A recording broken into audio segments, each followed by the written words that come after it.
This interview is being held on April 19th, 2017 in Bedford, Texas. I am Penny Galt, and I am a member of Mary Asham Keith Chapter, National Society of the Daughters of the American Revolution.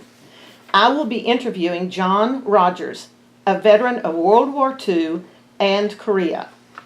Also in attendance is Dawn Needles, a member of Mary Asham Keith. Okay, John, let's start with a little bit of biography. When were you born? I was born on May the 25th, 1919. Okay. And where were you born? In Quanah, Texas. Quanah. That's up close to the Red River, up kind of north of Wichita Falls, up the river. It's a little old town, and not very big. Okay. It's in Hardeman County. What was your father's full name? James Ross Rogers. What did he do for a living? He was general laborer. Okay.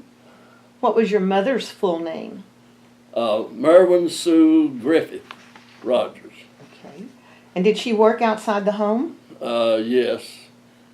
We were poor folks, and she cleaned houses and did laundry, and this is back during the Depression.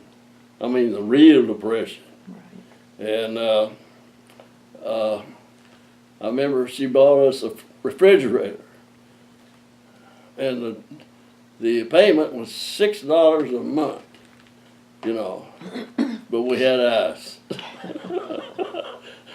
We got rid of our ice box. That was a big thing.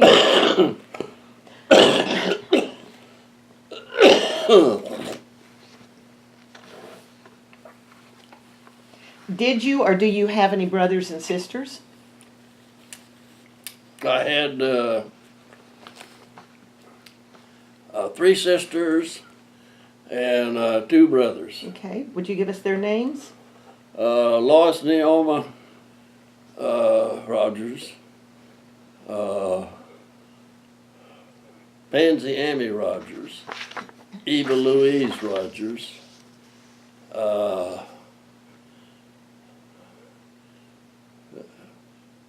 Garland Floyd Rogers, Billy Gale Rogers. That's 5, isn't it? I think so. Yeah. Okay, and me. Okay. Did any of your brothers or sisters serve in the military? Both my brothers were retired military, Navy. Okay. They were, and they had the same rate I did. They were E5s. Okay. You were married. Yes. And what was your wife's full name?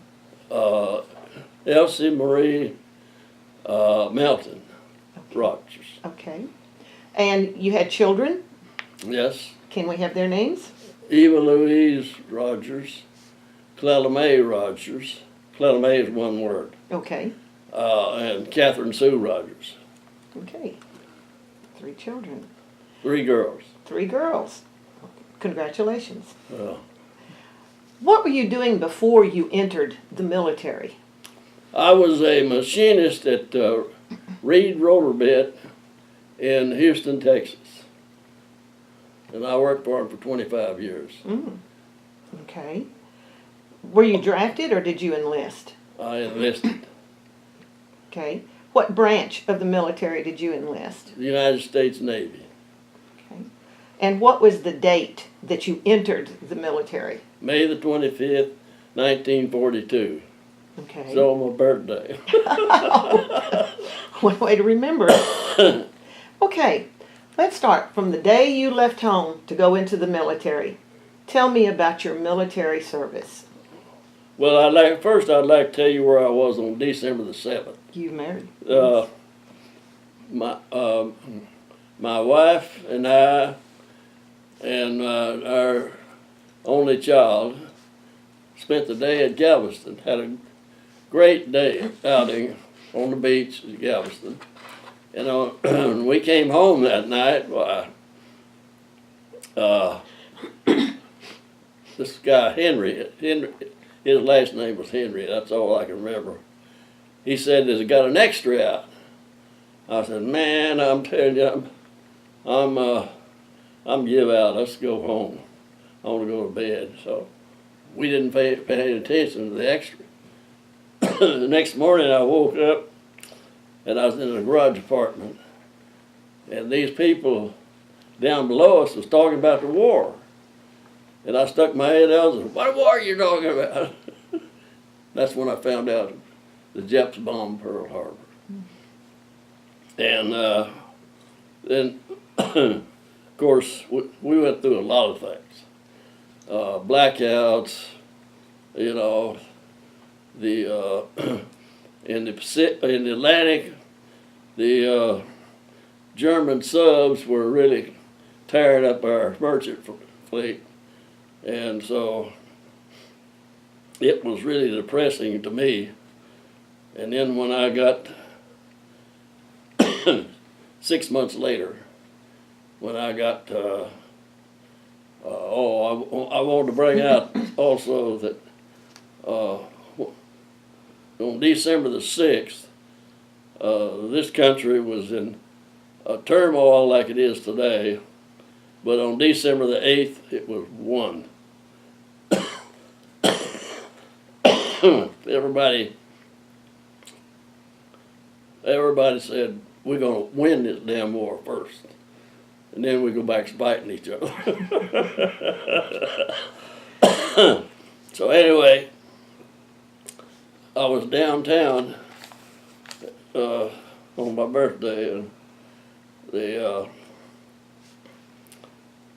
had a Navy recruiter out there, and so I just went over and signed up, and they took me over to the headquarters and swore me in, and after that, well, then I went back out, went and got my family and took them to Stephenville. And then got on the highway and hitchhiked back to Houston. And they put me in a hotel.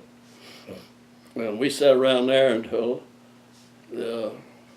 it seems that the cruiser Houston had been sunk over in the Java Sea. And so Houston had a big drive on to recruit a replacement crew for the new cruiser Houston. So anyway, Life magazine had a big deal about, and we got swore in again. You know, it's just a big ceremony. And then I think there was around 1,900 of us, and there was 4 train loads. And so after that was over, I went to a train and got on a train, and it had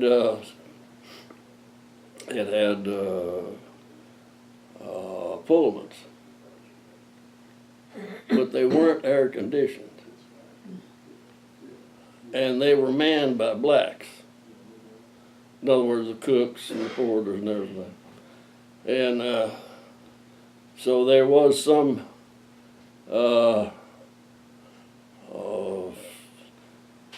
joviality.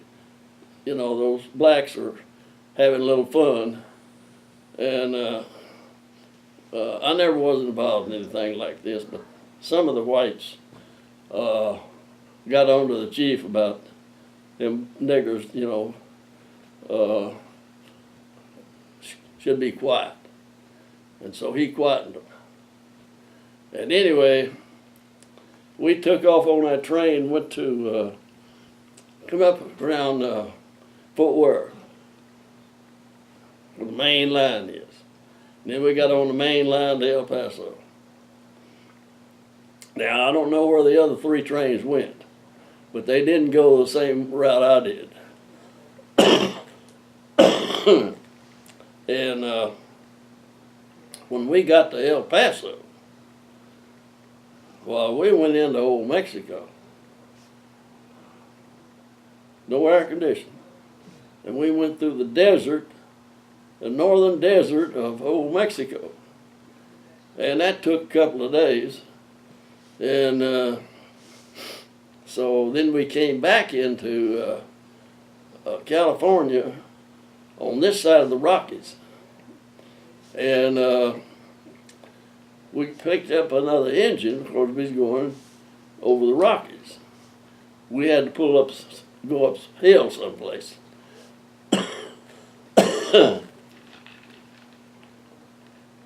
Why were you taking a break right there? Let me ask you something about your train ride without air conditioning in the desert. It was pretty uncomfortable. We was sweating all over the place, and we couldn't take a bath.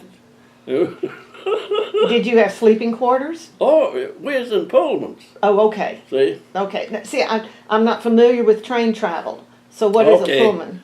A Pullman is kind of like a hotel on wheels. Oh, okay. See? It's a place to sleep. Okay.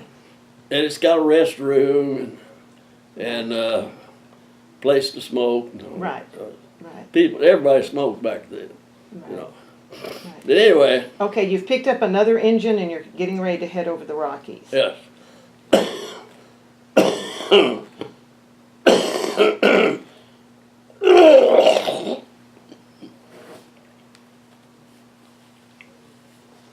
We came back into the United States at Lexico. Okay. That's kind of in the southeast corner of California. And they had a lot of tunnels. And of course, we'd have the windows up, you know, for ventilation. And we get in one of those tunnels and it was full of smoke.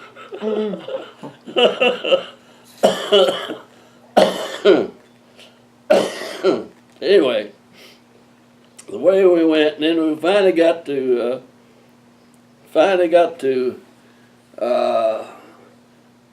San Diego. Let's see.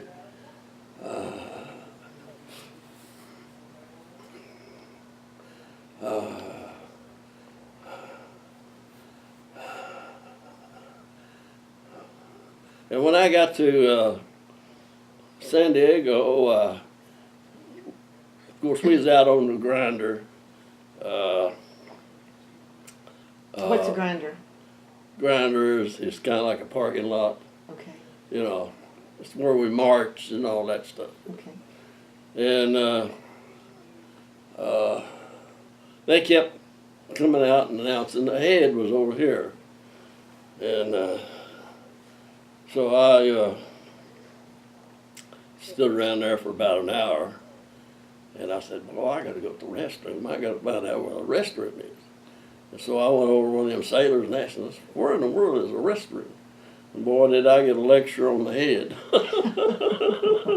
That's when I found out the restroom is the head in the Navy. And I'll tell you why they call it the head. Back in the sailing Navy, the wind pushes the ship. So any odors, it pushes the odors up too. And so they push the restroom at the head, in the bow, at the front of the ship. So the wind would push their odors on. I never knew that. And that's why they called it the head. Well. But I didn't find that out until after I got out of the Navy. Nobody ever seemed to know why. But that's the reason it was. And I was also in the black gang. What's that? Well, the engineers, they got that came from the cruiser Maine. It was sunk in Havana Harbor in Cuba. It was fired with coal. So if you're down there shoveling coal for 4 hours, you come out kind of black. See? So after that, they called it the black gang. That's a good name. So anyway, let's see. After we got our clothes. Now back then, they issued you a hammock and a mattress, 2 blankets, a ditty bag, a sea bag, and all the clothes you need. The shoes they gave me were 7Fs. What's real wide or something, or? Well, I normally wear a D. Oh, okay. And I put them on. I said, these things are too loose. And that guy said, well, in a couple of weeks, your feet will fill in the vacant spaces. And they did. Huh. But I was short. Back then, my feet were short. And I guess all that marching. And the other thing was that we didn't have any rifles.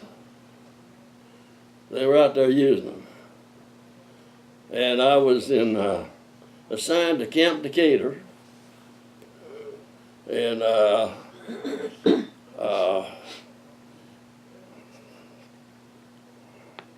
and back in the pre-World War II, the Navy would retire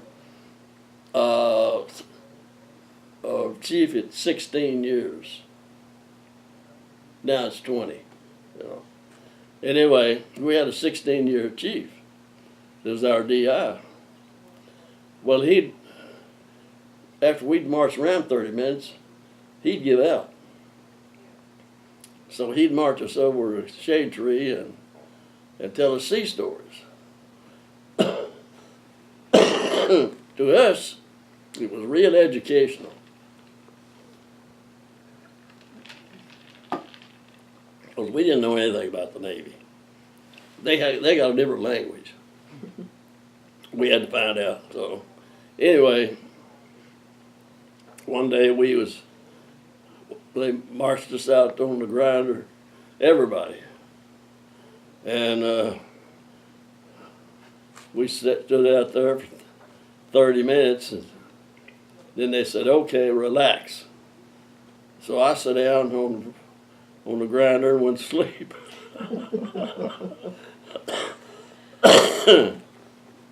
And about an hour later, here comes the president. He just, and that, The went up to a President building. of the United States? Yeah, Franklin D. Roosevelt. Oh, okay. We didn't know he was a cripple. I mean, they had that hid. But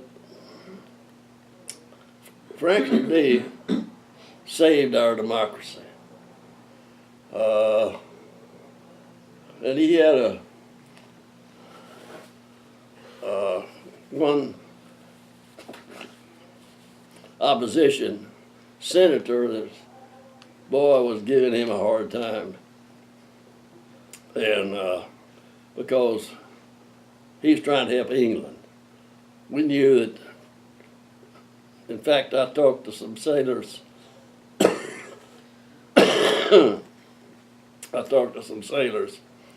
Then they said that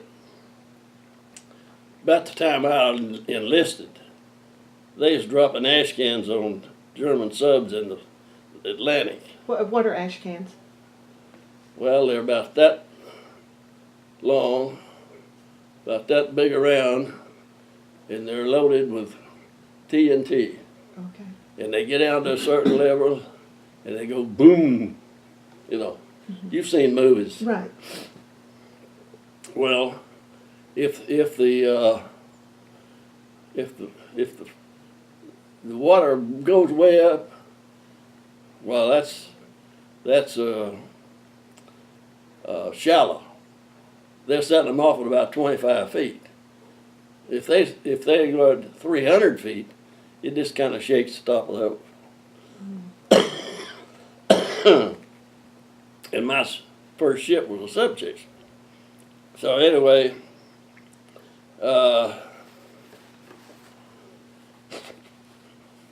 I guess I'll get on it. Let's see. Did you go through any kind of basic training or boot camp, whatever Yeah. it's called? Yeah, I had 5 or 6 weeks, I can't remember which, in Camp Decatur. And then I had 2 weeks, they sent us over to the park.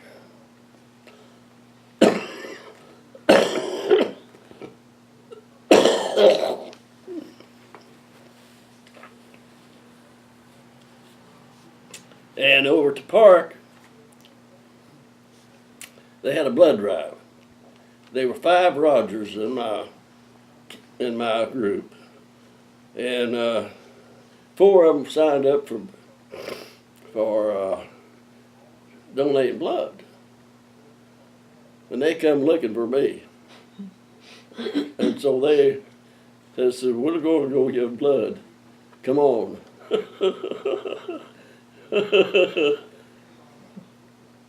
I was afraid of needles. You know, when I was getting my shots, there's people on both sides of me. I was walking down this road, and they was sticking me. Every shot was a different needle. And but anyway, I got all my shots, and let's see. And one thing, let's see. I'm sorry, but No, it's all right. You're fine. this we had fish on Friday. You know, every Friday we had fish, and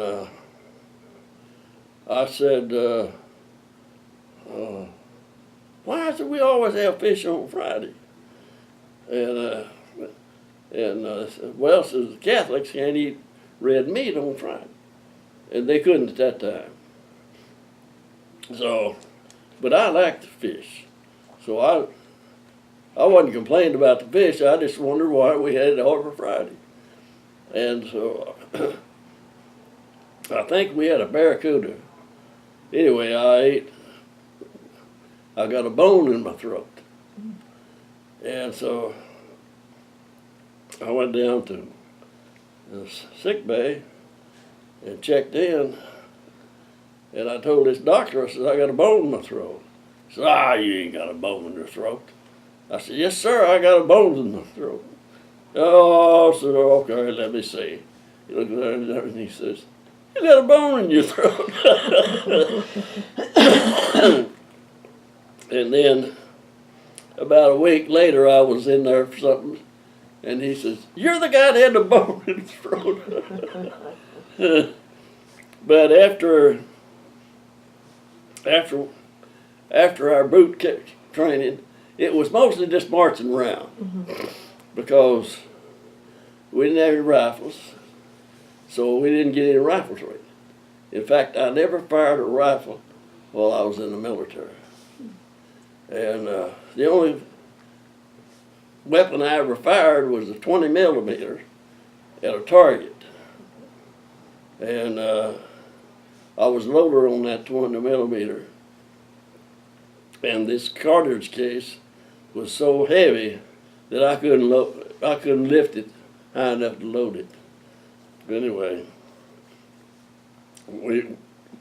I never had any more problems with that thing because I was off the loader. I got another job. Then when we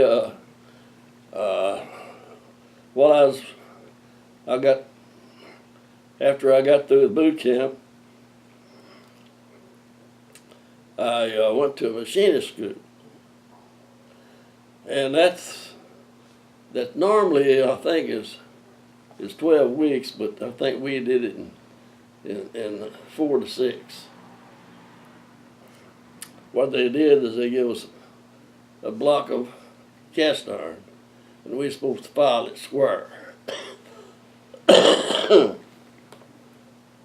I never did get mine square.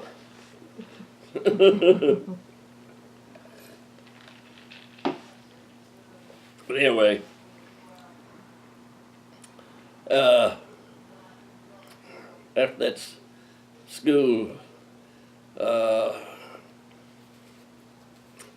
I went into, I was assigned a ship, but I didn't know what it was or where it was. And so they put me in the post office or mail room or something, you know. And I worked in there until one day they come in and said, "Get your sea bag." Now, when I traveled with that sea bag, I had the mattress around the sea bag, and the blankets were in there. Everything that I wore, and I carried my ditty bag. It was personal stuff, and I just barely could pick that thing up, put it on my shoulder, and walk up. And so anyway, they put us on the bus, and they put a cot in front. We was in San Diego. They put us on that bus, and we took off for L.A. and got about halfway up there, and then that cop dropped off, and we picked up another one. And then we got to L.A. about dusk, and so. Why would they have a policeman on your bus? It was emergency. Oh, okay. It wasn't on my account. Right. But they had people that were going to a ship, was getting ready to leave, and Okay. they needed the people. Okay. We weren't putting any new ships in, big ships in the water, but the old ships, they had people killed. Mm-hmm. They needed help. So so we got up there, and I got off that bus and got on a truck, and took off, and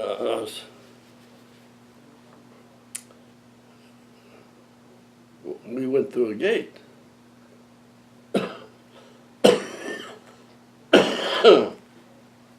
And it had bars all over it. I said, "Damn, what happened? What happened?" I said, "I ain't done anything wrong." It was a prison. Oh. What had happened is it was state of California prison, and they had moved the prisoners inland, and it was used as a Navy receiving station. So I spent that night in jail.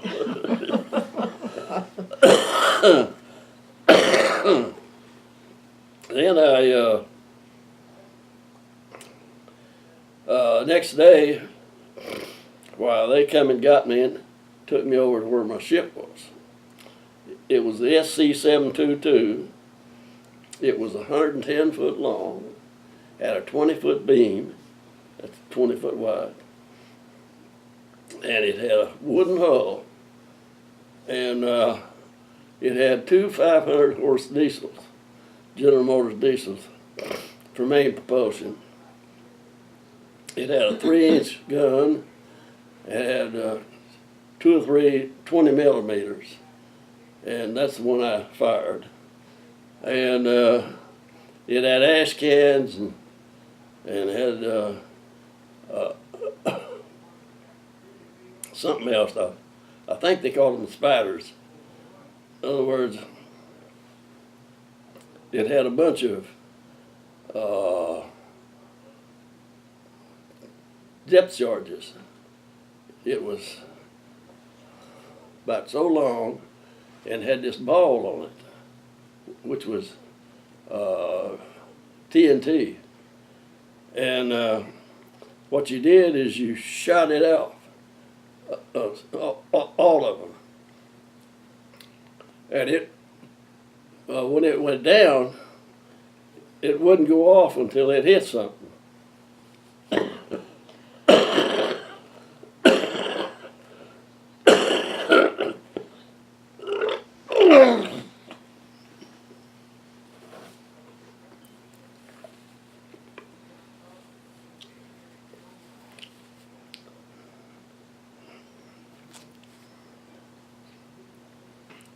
So,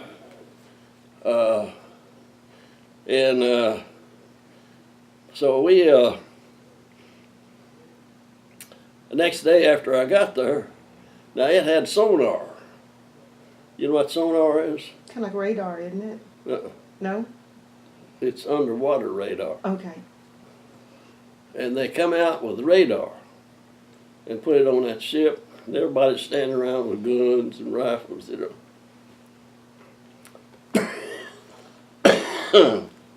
Oh, this is up. And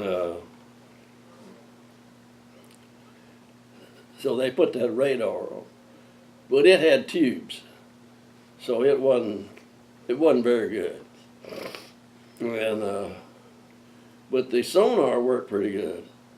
And anyway, we went on a shakedown. What's a shakedown? What you do is you make repairs on the ship. Okay. And then you go out in the water and check it out. And if it works, okay. If it don't, go back. Okay. Work on it some more. And the shakedown is testing what you've done. So we finally, now, Port Hueneme, we picked up a ship and took off for Pearl. And that's when I saw whales, porpoises, flying fish. You had never been on the ocean before? Yeah. See, I'd never been around anything like that before. And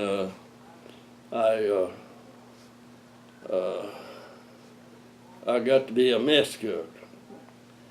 And on that ship, I was a striker for firemen. What did you do? What's a striker for fire? Well, it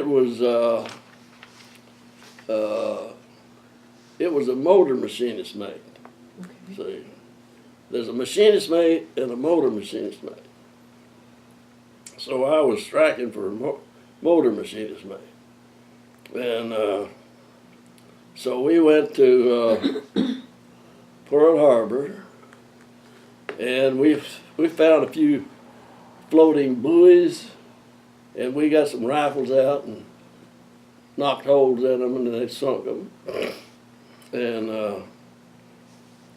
when we got to Pearl, well, we stayed there a couple of days, and I don't know where our ship went, but then we headed for New Caledonia. New Caledonia. Yeah. Okay, where is that? New Caledonia at that time was the advanced Navy base. Okay. And New Caledonia is a French colony. See. So we took off, and took about 2 weeks. And we got about halfway down there, and they fired off the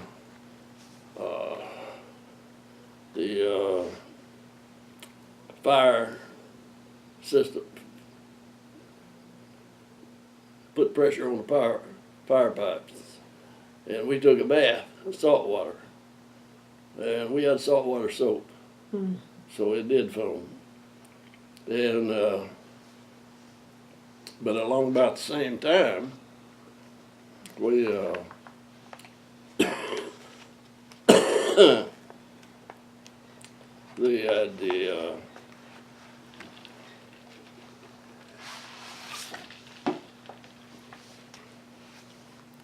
we lost one of our reduction gears.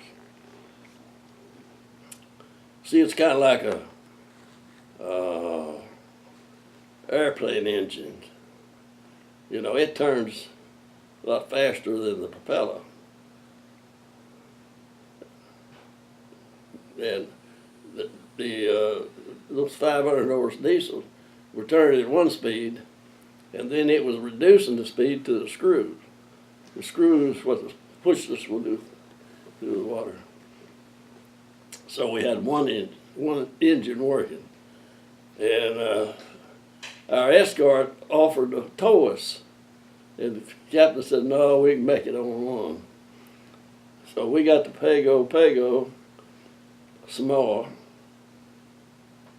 and we had to have a pilot come out and get us through them. And once we got into the harbor, well, we pulled the bow in, and then you back down, and it pulls the tail in. Well, when they put it in the back down, it tore the other reduction gear up. So we was tied up to the dock for a month, waiting on spare parts. And all we did is wander around the island. It was American Samoa, so everybody spoke English. They had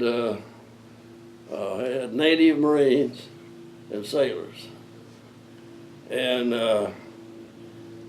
they went barefoot. They had skirts. Their rating was on their skirt. They were tattooed.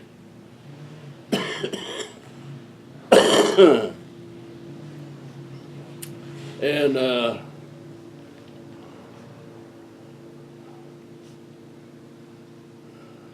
so we just wandered around. The officers would go over and get a case of beer, and we had crackers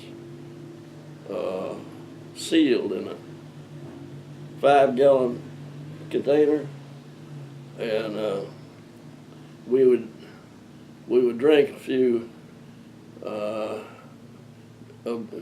beers and eat crackers. You know, that was, but we had to be on the dock. Couldn't do it aboard ship. But I wasn't I never drank more than one beer. Because I didn't drink then. I didn't smoke. So we had a bicycle. And so we could check out the bicycle and drive her, you know. And then we had the Marines there had a lookout up on one of the mountains, and it had one of those toes. So we went up the top,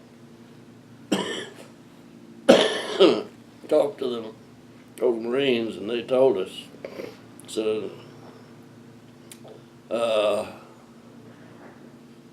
they were a bunch of them there, but in their general, I think they went from there to Guadalcanal, and they told them, said, if you take a Jap prisoner, you got to split your rations with them. So they didn't take any prisoners. People don't understand that, but they killed them all. And they were, there wasn't any reporters around. So this nothing got in the paper. And that went on for a month. And then we got our parts. We cranked it up, and then we headed to the New Hebrides, because it was now the best Navy base, and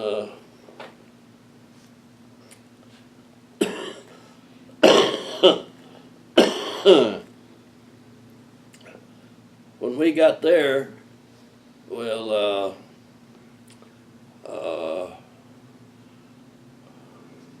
we pulled into the dock, tied up, and was, it was a lot of, when you're in a ship that small, you can't do much at sea, you just do what you have to. So we was cleaning up and everything, and I looked over there and the fleet was coming in. They'd been up around Guadalcanal fighting the jobs. And I looked over there and I said, damn, I don't see how that bunch got back. The heavy cruiser Honolulu bow was supposed to be like that. It was like that. The Canberra, which is an Australian cruiser, on the port side, back aft, they took on the torpedo. And those destroyers had lost their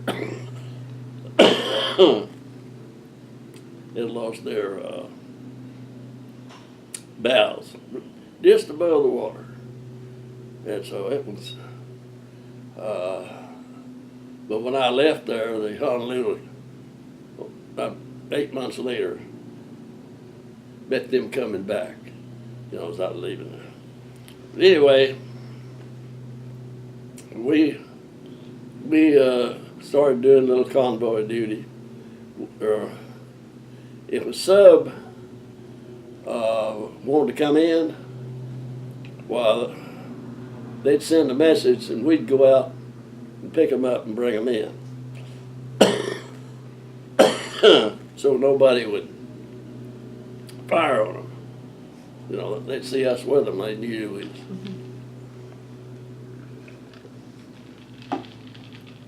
And so we did that. We went through a degaussing system. What's that? Degaussing is when the Germans were using magnetic mines. We were taking the steel's ability to attract away from it. See? We only did that one time.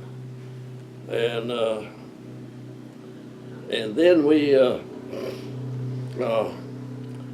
this port had a terrific tide. I mean, it turned over the screws. So,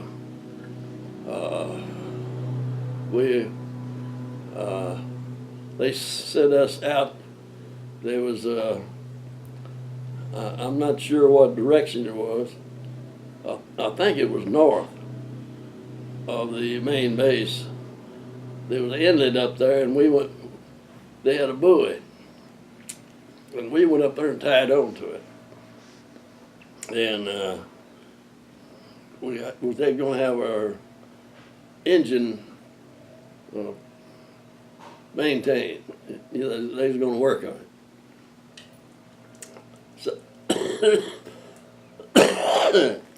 So we took it apart and sent it into the shop. So we couldn't move. But we went swimming and picked up cat's eye. What's that?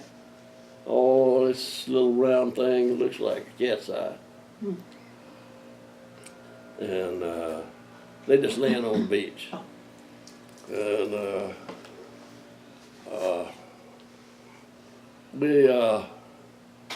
picket boats. They were kind of inner harbor boats that went around. Were picking us up and taking us to the boobies. Well, they stopped it. So I think we'd get in there. We had a motor rail boat. It was a small boat. They'd take us in, but they wouldn't wait on us.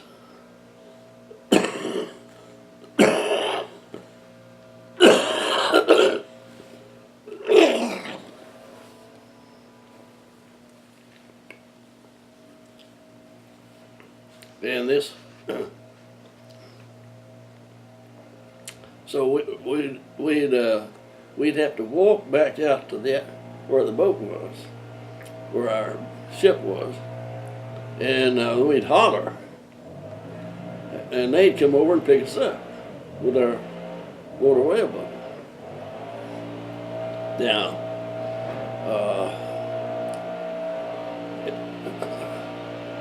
I used to stand watch on the at night.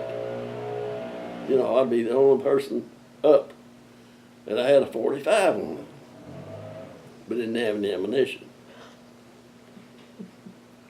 So I was sitting there one night. I said, "Damn!" I said, "Well, Jack, come over to that side." You know, the main deck was about that far above the water. I said, "I'll just take this 45 out and beat him to death." That'd be about all you could do, wouldn't it? Yeah.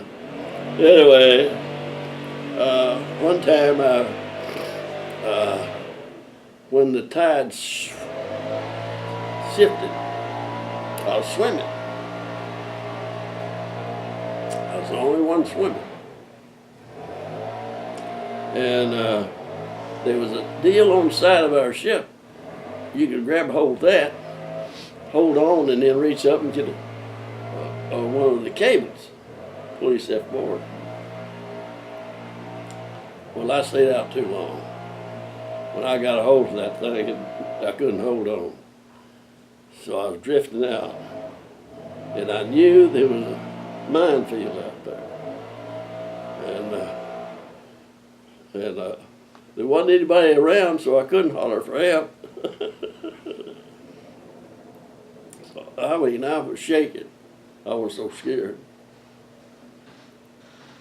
So when I passed the fantail, looked over there, and there was a life raft hanging off the fantail. I somewhere got on that thing. This is.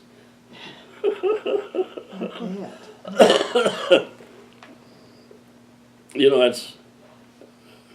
If I got out there with a mine, then it would have blown me up, you know. But that went on for one other time. Something came by our ship. The tide was coming in, and we thought it might be a mine. So the captain jumped in the whaleboat, took off after it and brought it back. And it was part of a diesel engine, and it was sealed. And so they brought it aboard ship, and they decided they'd take that screw out, which would make it take on water. And so they had a wrench, and they was screwing that thing out. And I walked up there about 2 feet away, and I watched it a while, turned around, took about 2 steps, and there was an explosion. And that thing hit me in the back. That plug that they was screwing out. And I mean, it was noisy. Captain coming running out, one off, I was hurt. Well, I was black and blue for a while, but as far as I know, it didn't hurt anything. And let's see. And the other thing, we were issued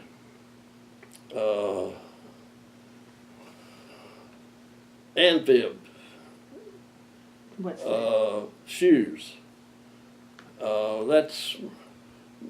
They were kind of like marine shoes, and we were considered part of the amphibs.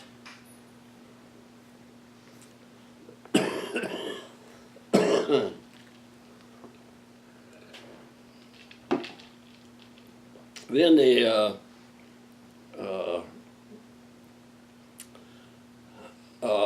Marines was having trouble up in Bougainville, It was an island up north of us. And so it was decided that we would be sent up there and help the Marines. And you talk about nervous in the service. Because we didn't want to go. Was there a lot of fighting up there? Yeah. Okay. Yeah. But they're trained. Right. They know what it's all about. They had bullets. We didn't have no training. You know, we were just a bunch of Right. civilians. I used to say we were a bunch of civilians in uniform. And anyway, that went on for a while, and finally they got help, and they canceled it. Boy, was I nervous. And the next thing,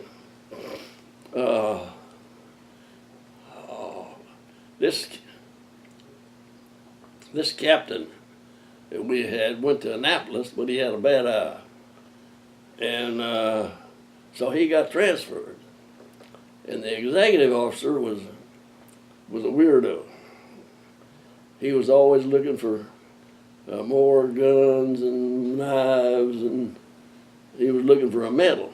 Mm-hmm. You know, he was really looking. Mm-hmm.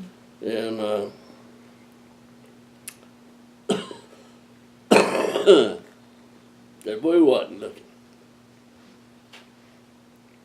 See, that's one the duty of a captain. He takes you where you don't want to go.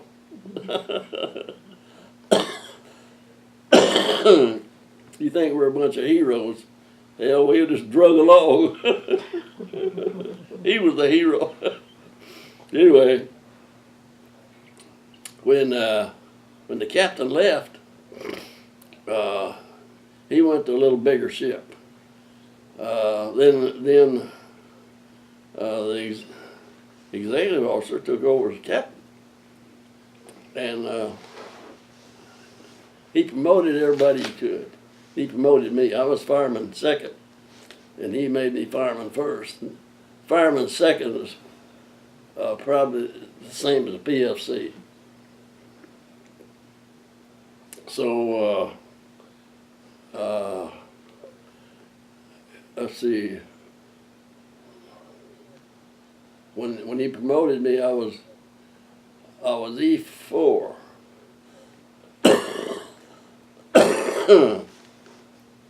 I was E4. So one day I was walking down the deck, and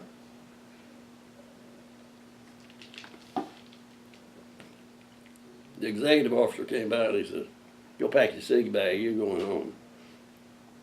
It's like that, you know. No explanation or anything. So I unpacked my sea bag and told everybody I was going home. They give me, see, back then, nobody knew where we were. So I had letters, you know, people, and they claimed they was going to search us and everything, but they didn't. But I threw all of my letters over the side, but I took the addresses. And I got back, I went to see these families and told them where their husband was. And you were married at this time when you got back? Your wife and child were in Stephenville, is that correct? No, they were in Fillmore. Okay. In Fillmore, California. When you came back in 1945, is that correct? No, it was 1940.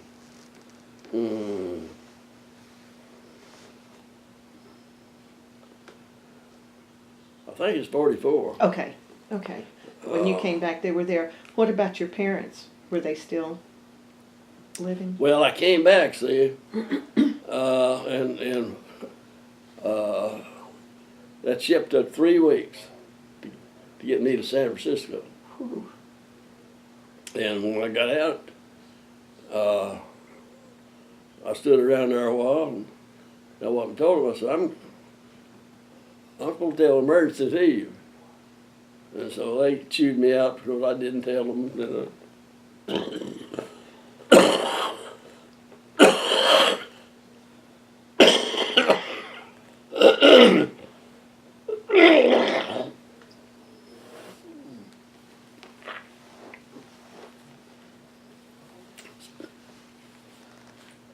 So, Why were they giving you emergency leave? well, they just filled out the paperwork, and I had to take it with me Right. because if somebody was deserting, Oh, okay. see, I had to have something to prove Right. it. I wasn't deserting. So I got on the bus and went to Fillmore, and I called my family. And they come and got me and took me home. And when I went in, they all greeted me and everything. And then they told me that, I said, "Where's Mama?" And everybody run out of the room except my oldest sister. She says, we buried her 3 weeks ago. Mm-hmm. And that's about the time I left. Mm-hmm. And then my sister told me, says, "Now, Miss Hardison got you out of the South Pacific." I said, "I don't believe it." Who was Mrs. Hardison? Hmm? Who was Mrs. Hardison? She was the owner of the ranch where they picked lemons and Okay. her and her husband. Okay. It was the Hardison Ranch, and they had a bunch of trees, and they had about 10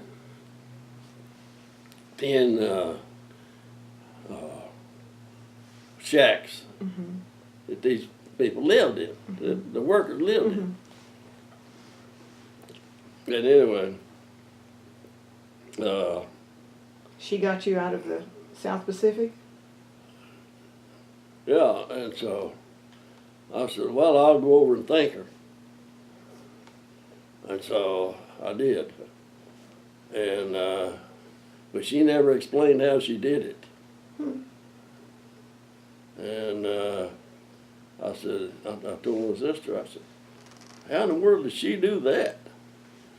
And she said, "Well, she was a big in the Red Cross and a big Republican. And so she had to get to an admiral.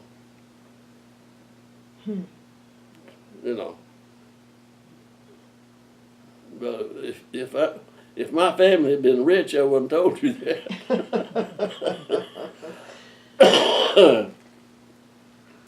But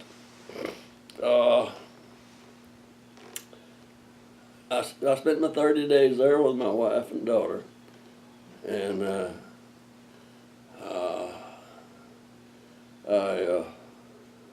when that was up, well, I went to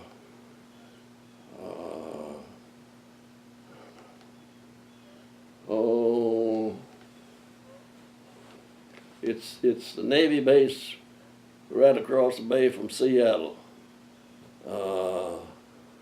Can't remember the name of it, but it had a big. They could take those turrets on those battleships. Mm-hmm. They could lift them out off the ship, and they had a crane up there that could do that. And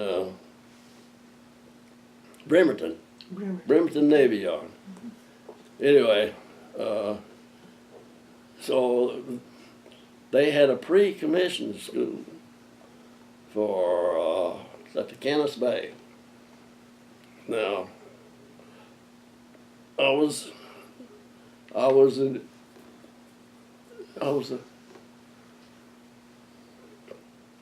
considered a third class motor machinist mate. So I got a call and they came up to the office. I went up there and they said,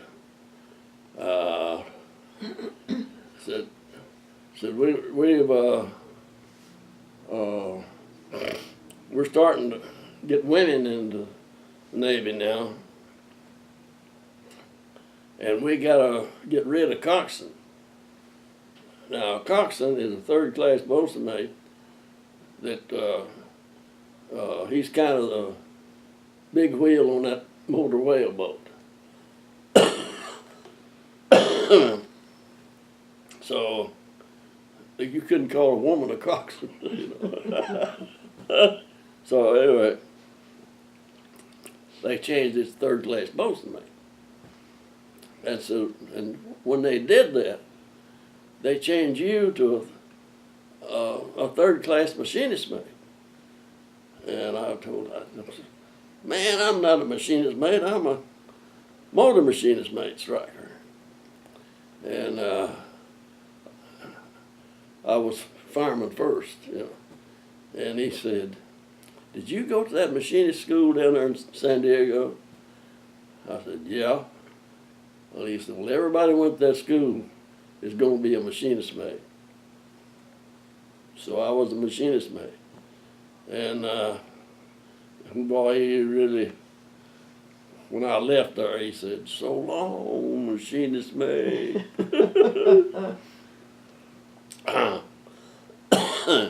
So that's when I got in the engine room. And we had two Skinner Marine Uniflow steam engines. They were, I think they were 5-cylinder, but they were double acting. And you know what that means? No. Well, they got a deal like this. When the steam up here, it presses the piston down. When it gets down, then it comes out here, pushes back up.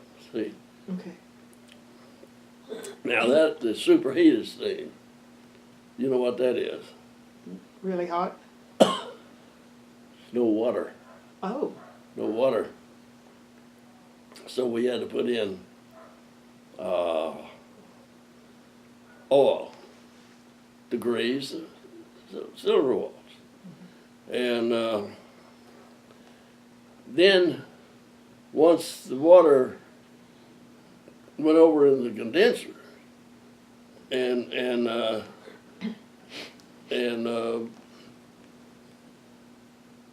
cooled off and went back into water, it had oil in it. Well, we had some plates that were covered with diatomaceous earth, and water will go through it, but oil won't. So that was a cycle. We put the oil in, and then we took it out. And inside that condenser, we had zinc. Now zinc, salt water will attack zinc before it will steel. See? So it was put in there to get keep the salt water from deteriorating the steel. See? And I was on the throttle. Now the throttle was a big long lever, and if I wanted to go forward, I pushed it forward. If I wanted to go reverse, I pulled it back. See? Mm-hmm. And so we did two things to pass the time. We knew how many turns that they wanted per hour. So we had that broken down into every 10 minutes. I think it was every 10 minutes. Anyway, we know how many times that screw had turned in 10 minutes. And if it, say if it supposed to turn 500, and it turned 510, then I'd take a little steam off, slow it down a little. And the next one, it'd be on the right number, see? And I kept doing that. And the other thing is we studied the states and capitals. You know, it gives us something to do. Right. And I got to where I could rattle off the capital of every state. You know, can't do it now. I could do that. And now, once we got out of that school, well, then we had a pilot ship. We went aboard it, and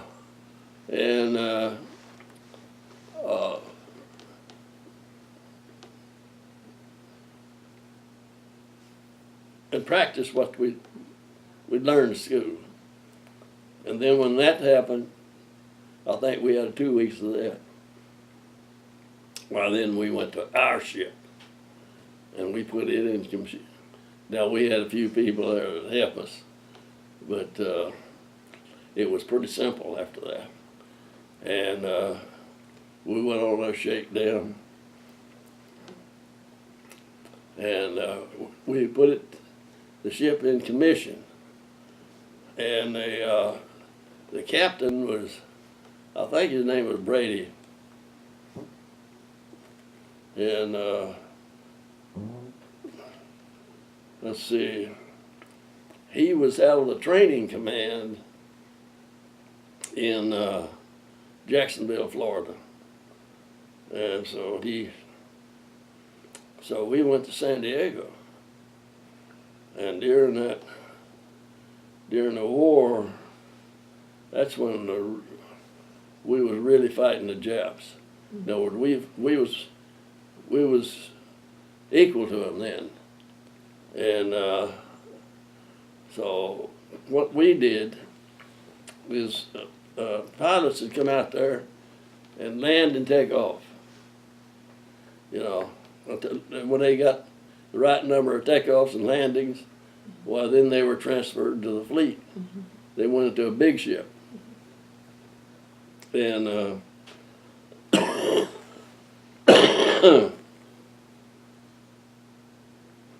let's see, we had one deal where a plane was waved off and he dropped his tail, but he hooked onto a 20 millimeter. And he went into the water. I was just coming away from chow when I heard the old racket. So I run back there and we sat there for 30 minutes. He didn't come up. So we went on. And that's the only man we lost while I was aboard. And I was talking to, when I got back to Reed, I was talking to one of the office guys. And he was telling me he trained on that ship. And that they tried to show him that film, and his captain told him, no. He didn't want his people seeing it. So it was verified. And so I was tested, and I went up to E5. Now E5, I was E5, and then I got transferred, and I went back to Bremerton to a new ship, the USS Puget Sound. And it was a CVE 113. It was a lot more modern than the Tagenis Bay. On the Tagenis Bay, when we went on watch, we put on our phones, because that's the only way we could contact each other. But on the Puget Sound, we had dial telephones, you know, and then we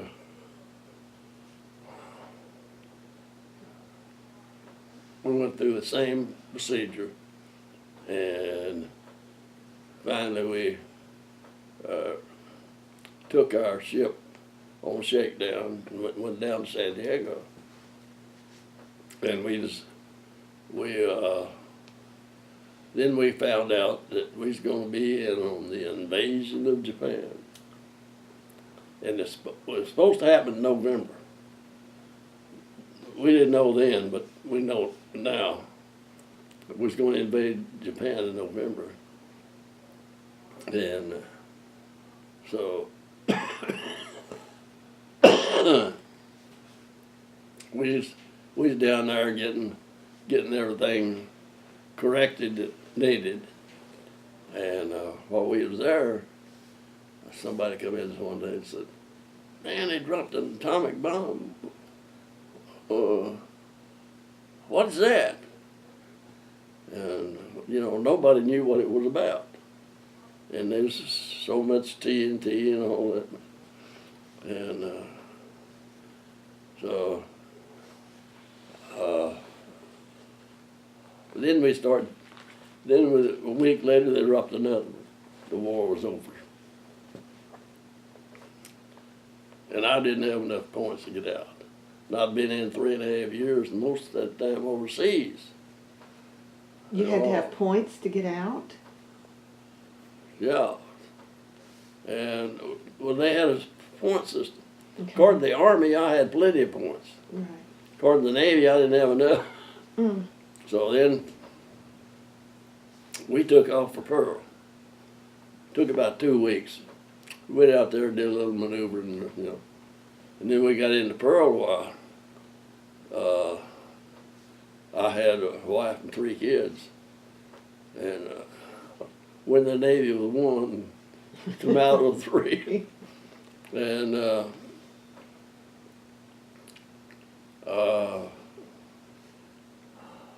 I got to Pearl, then the hula girls come out aboard, you know, put on a big show, and they transferred us off to the receiving station. And we was over there.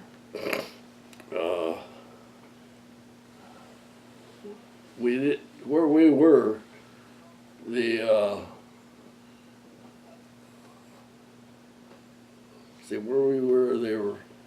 was no mess hall, so we had to go on a cattle truck.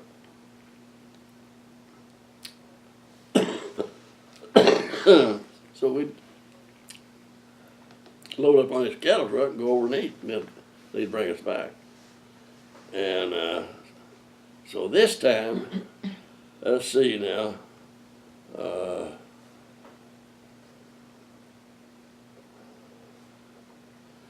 I got on the port side of that truck because I knew that the starboard side was going to get off in a hurry. You know, I didn't want it to get run over.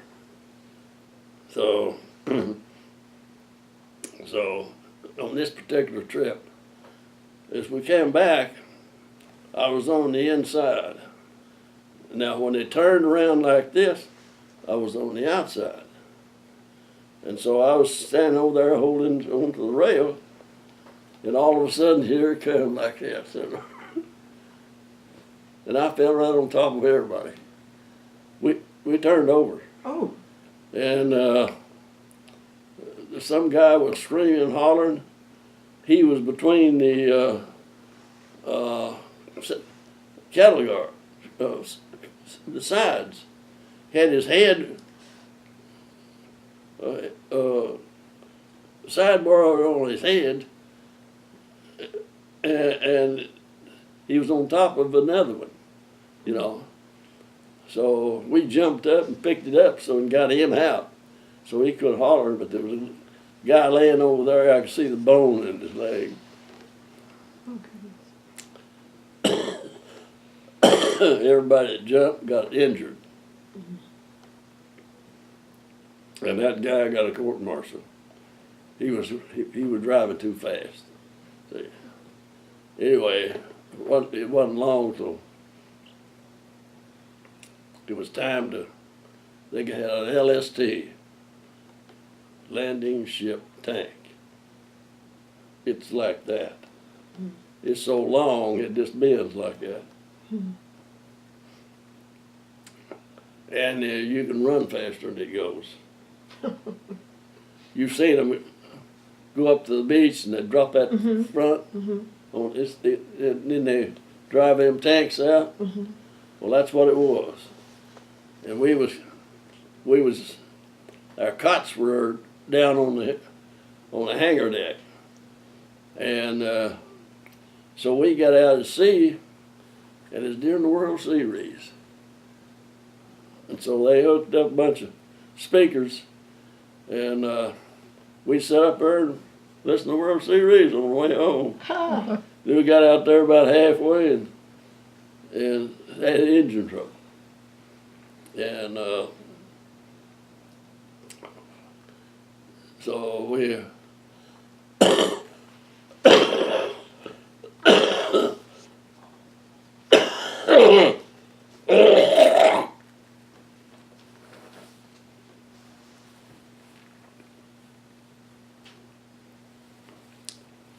anyway, they finally fixed it, and we took it off. When we left the States, the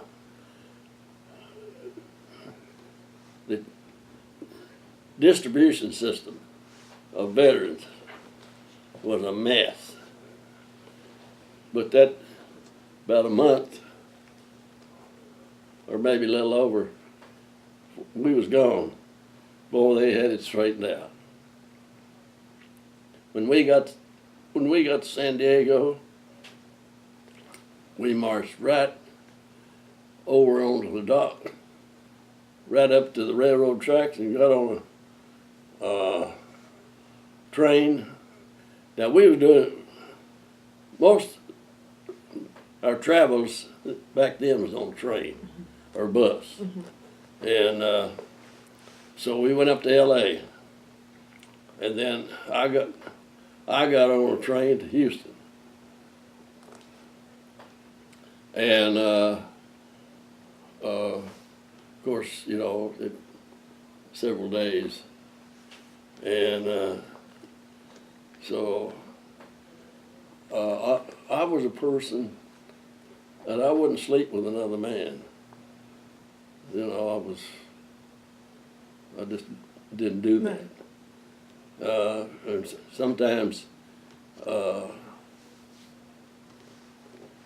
other people, other sailors, they weren't that way, and so they'd sleep with two in a boat rather than I'd sleep with one. So anyway, I was on a Army Pullman. An Army Pullman is a boxcar with bunks. And so we traveled and traveled and traveled, and I can't remember how we ate. We might have had, well, we probably had to walk to the mess, so yeah. And anyway, we stopped, and it was night, and so I walked over I was the only one up. I walked over to the door, and it was open, and looked around, looked at the stars, you know, looked down. Looked down, there's a light down there.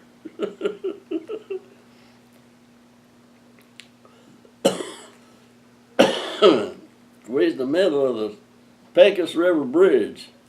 It's 200 feet. Boy, I tell you, I got out of that door in a hurry. Some idiot might have come up and just pushed me out, you know. Oh, man. Anyway, we went on into Houston, and they picked us up in the bus and took us out. I think it's Camp Wallace outside of Houston. And that's where we were discharged. And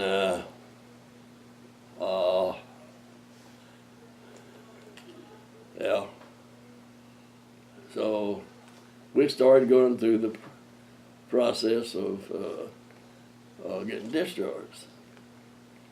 And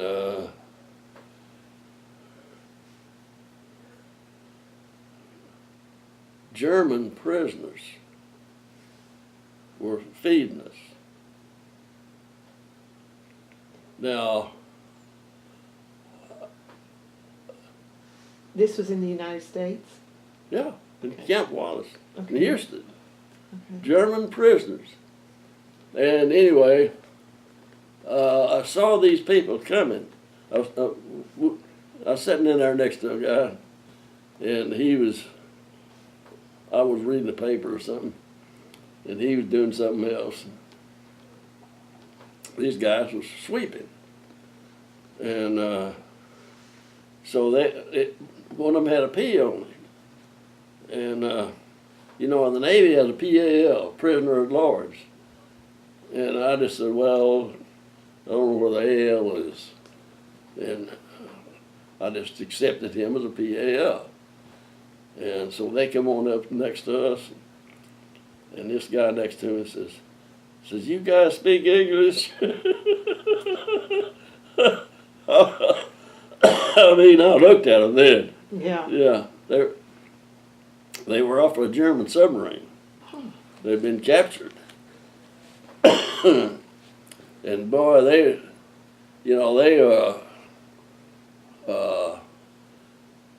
had it made.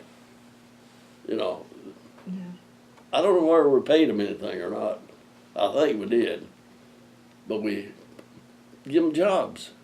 You know, there was a lot of things they could do that was worthwhile for our side. And they didn't mind doing it because, you know, I guess if they read the papers, they knew that the war was getting bad for them anyway. And so anyway, in a few days, I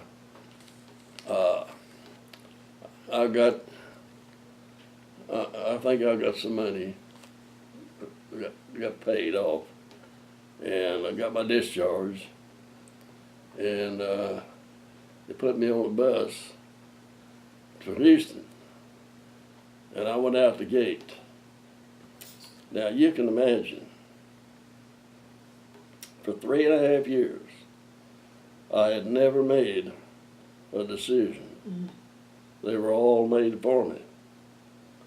And here I am getting out in the mean world, and I went into deep depression, you know. But it didn't take me long. But then I went home. It wasn't what I expected. So I went back to Houston. And of course, we had the GI Bill. They paid for everything. And they paid us. And I was living in a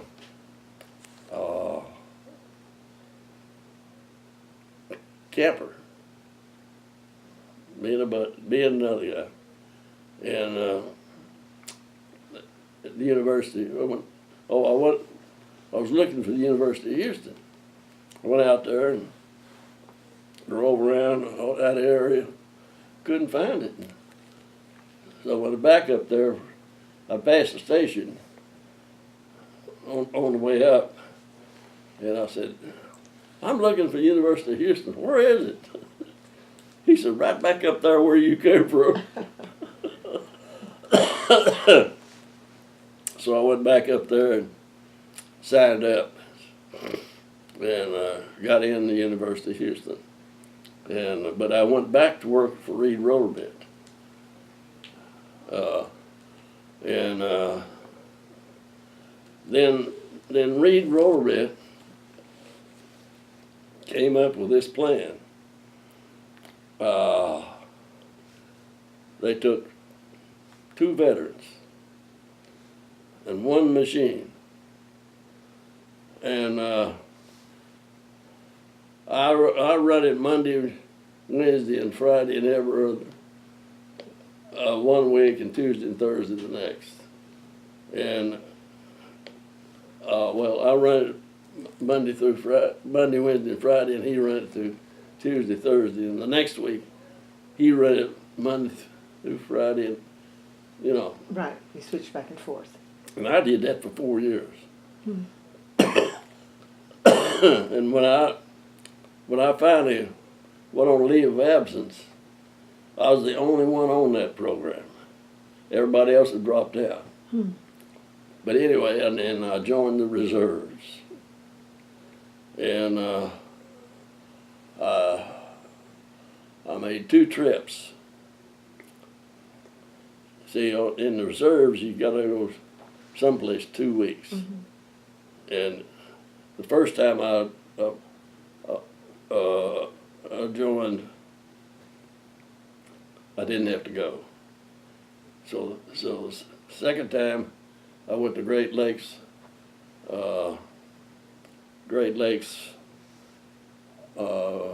Naval Training Station. It's north of Chicago. And them people up there didn't know what to do with us. We were in whites and they were in blues. When I left Houston, it was 100 degrees. When I got to Chicago, it was 40.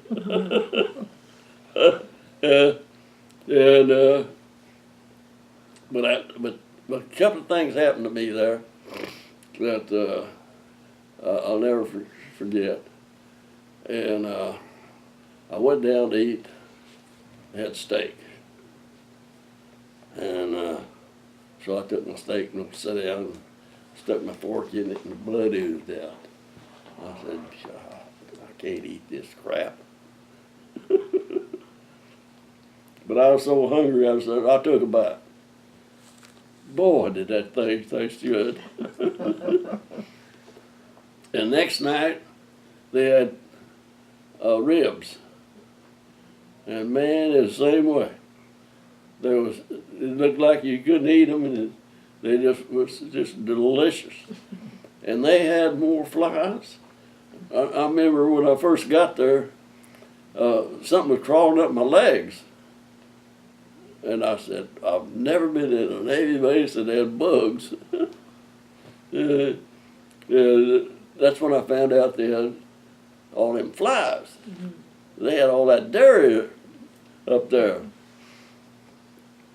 And so, but after that 2 weeks, went back to Houston, and my family reassembled. And I bought a place, 516 Lathrop, and went back to work for Reed, and went to school, on their plan. And they had an incentive program, which was good for my resume.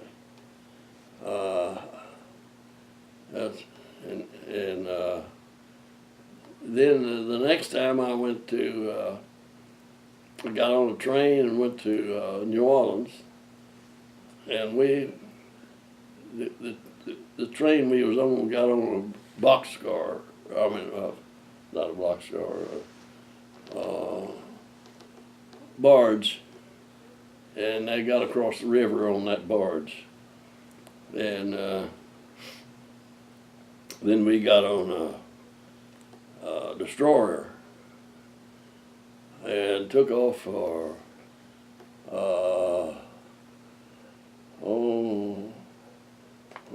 I couldn't think of the name of that. What happens is during World War II, we had 50 four-stackers, World War I destroyers. England needed them, so they traded bases in the Caribbean for those destroyers. Well, I can't remember the name of that place. It's around Cuba somewhere. And then from there we went to Gitmo.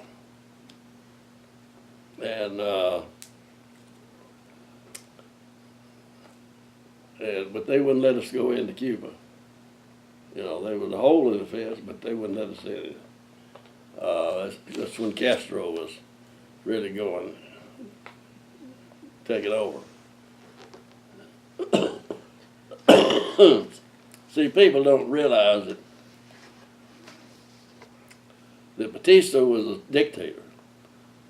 So was Castro, you know. But Batista, all their people went to Florida, you know. And you may not care for what Castro did, but he took care of his people.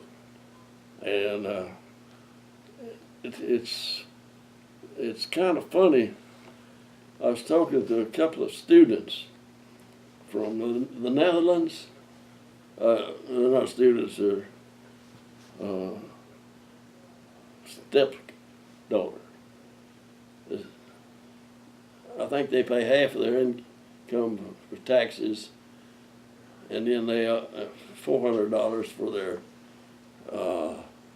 health, and they only have to spend, I don't care what it is, 400 more, you know. But as far as I know, that's the only country like that. Yeah. But anyway, my niece is there by marriage. Anyway,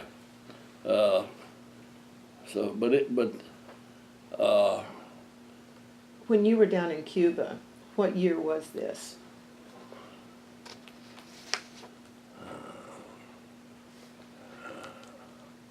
I don't remember. Was it during the Korean War? No. No. The Korean War was over, or had it started? This was between World War II and Korea. Okay, so the Korean War had not started yet. Okay. I was going to college. Okay. So it was between 45 and 50. Okay. See, somewhere in Right. Might have been 40. No, 48. I think is when I went to Chicago, because they had a World's Fair, railroad fair. They had a four-wheel, four-driver engine. They said it'd do 120 miles an hour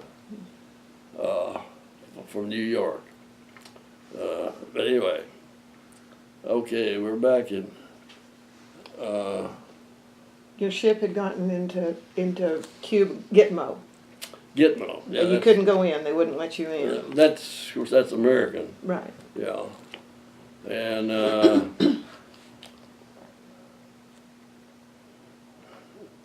well, if I had a globe, I could tell you right quick. But there's an island there that we stopped at too. And when we docked, this black policeman was standing over there, and somebody hollered at him.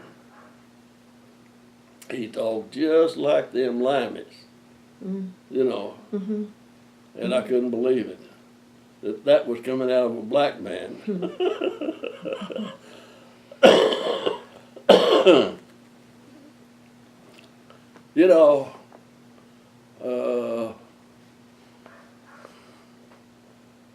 let's see.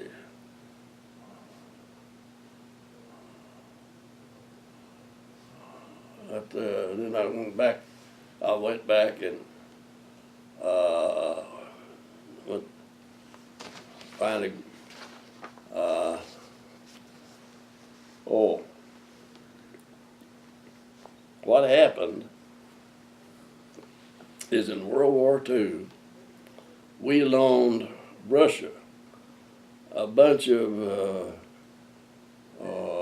Coast Guard frigates.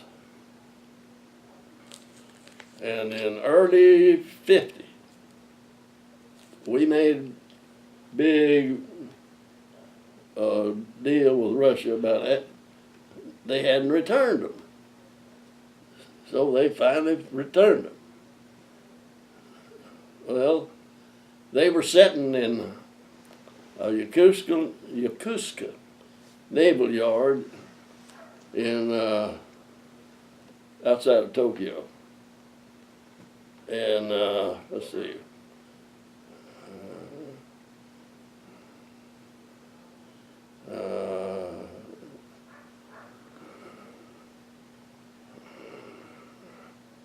Oh, no, I wanted to get that in there. Right, because okay.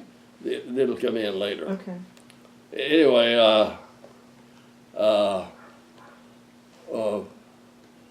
on May the 25th, 1950, I was shipped over. To Korea? No, shipped over, was re-enlisted. Oh, okay. Okay. Re-enlisted Okay. in reserve. Okay. I did that, and 30 days later, the Korean War started. Mm. Can you imagine my luck? 30 days later.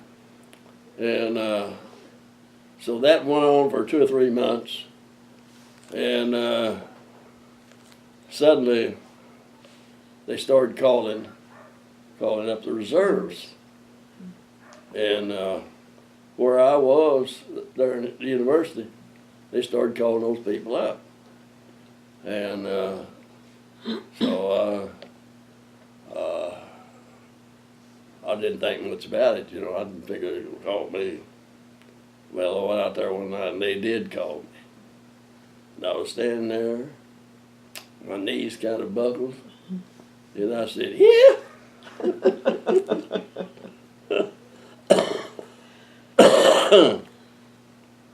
And then I found out that, and they told me in 2 weeks I had to report. Now, in Houston at that time was the Naval Hospital. So that's where I was supposed to go.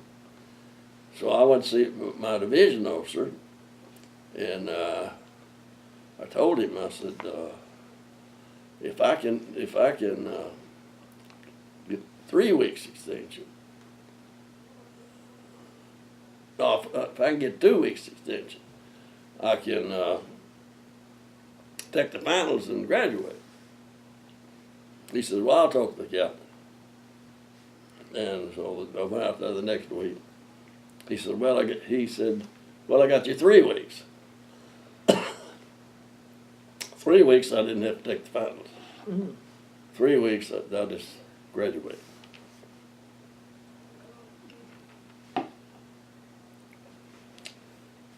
So they told me to. Told me when to report. So I went out to the Naval Hospital and made all arrangements with my family, and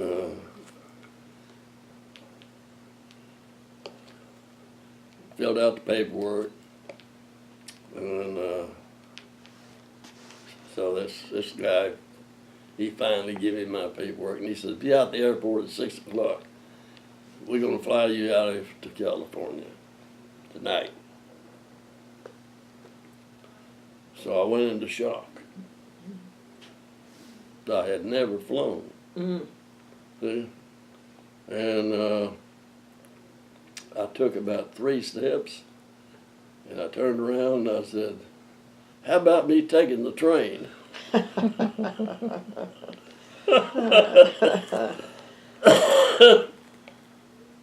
You be out there that damn airport at 6 o'clock. You gonna fly out of here tonight. So I was out there at 6 o'clock. But it just so happened that the flight we were supposed to get had an engine problem in Kansas, and they got in late. And so when we flew to Love Field, well, our connector was already gone. So they put us in a motel for the night. And so next morning we got up early and got on that airplane. And this was 4-engine propellers. And I sat there watching that engine and the fire and the fly out, and I said, "Oh God, the fire's flying by."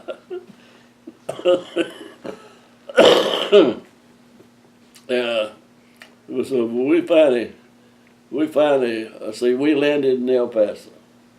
We landed in Tombstone. I think it's Tombstone. And then we landed in Phoenix. And then we took off for the Rockies. Now, it was clear. And we got to quit them Rockies, boy. All it was clouds, you know. Airplane come up over here, one come up over there. I said, "My God, they're gonna hit us." So finally, they went down below the clouds, and we were still high enough, so I wasn't too scared after that. But we landed at Lindbergh Field, and it's a short runway, and they let us out. And they picked us up and took us out to Strawberries, and we started back in, getting back in the Navy.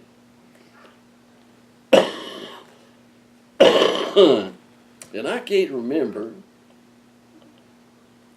where I left the States from. Was it San Francisco? I think it was San Francisco.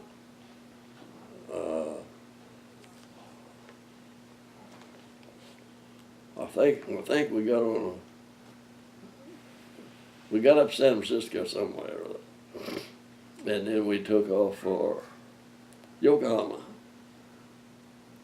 I think it was 19 days.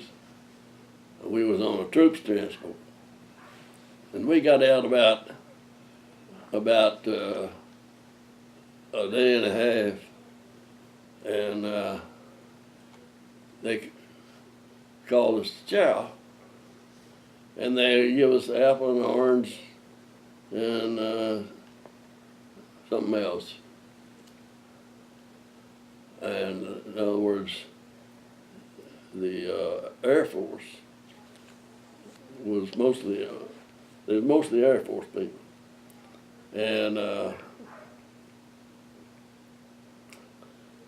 so they that's the way they fed them. Well, we had some sailors on there that was a bunch of crap. So they went right up to the captain, and the captain called us back in line and fed us. And from then on, we had 3 meals a day, just like the Navy does. And of course, they did too. And those, of course, I smoked then, and they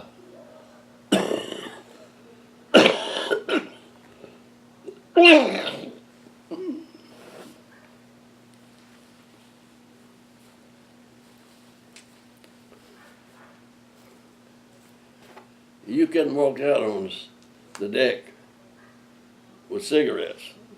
Them Air Force guys was just, you know, they had their money. So they didn't have cigarettes. And so a buddy of mine says, "Let's go volunteer for ship's company." He said, "We'll have a few little jobs." And so we went and volunteered. From then on, we were ship's companies. So we got to eat with the ship's company. So we got to Yokohama. Nothing really happened much on the way over. We got to Yokohama and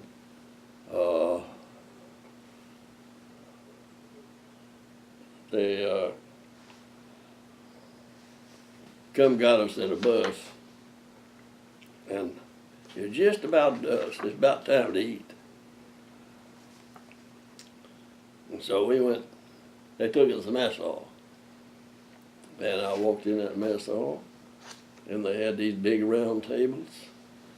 They had silverware. I mean, they had everything. I said, damn, this must be officers' country. You know, they never fed us like that. You know, we got good food, but it was crude. The serving was crude. So we sat down, and these Japs come in and served us. And I said, damn, I don't know what's going on here. And but later on I found out that the ship's store, that's the Navy's PX, you know, they made a profit. And they hired these Japs to do this mess cooking. Now, mess cooking is kind of like KP, but it's when I mess cooked, I got $5 a month extra, you know. Anyway, that was one of the deals in Samoa. I forgot. I wasn't getting, my pay records had vanished. This is back in World War II? Yeah, Okay. back in World War II. My pay records have vanished. And so one of these kids says, on payday, why don't you just put your bowl out on the table?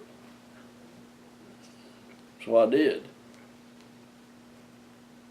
But if they needed any grape juice to cut that torpedo juice, they got it. But I got more out of that bowl than I got out of the Navy.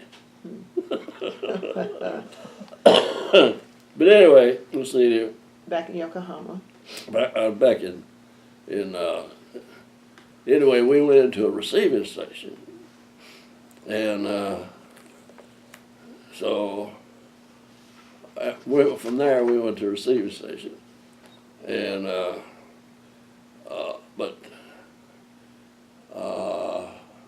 that went on for a few days, and then they took us out to the ship that we was going to, the Glendale, PF-36. And that's the one where I really messed with that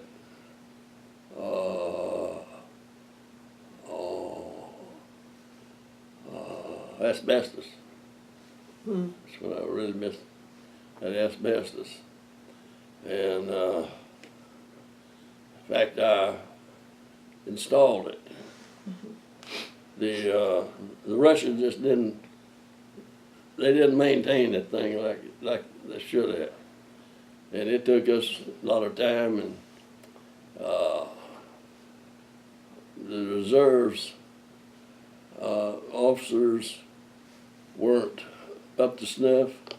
In other words, they didn't really go through a lot of training.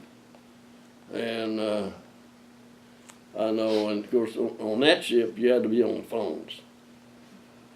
Well, we had a deal where the boiler room lost steam. You know, it was ancient stuff. And so I was trying to find out what happened. And the guy on the phones didn't notify the bridge. So after the meeting, they got the steam back on, why the engineering officer called me up there and chewed on me for about 10 minutes, you know. And you just stand there and say, yes, sir, yes, sir, yes, sir.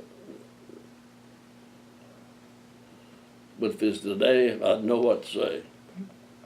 I'd say, we didn't have any training, sir.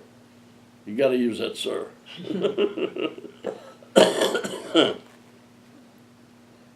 Anyway, I served on that, and what we did is we'd go.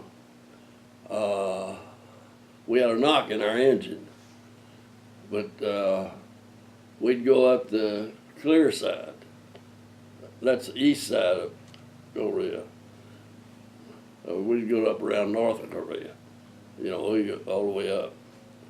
And then when we was over on the other side, where it was muddy, that yellow is kind of dust from the Gobi Desert that blows out there, and it looks like the Brazos.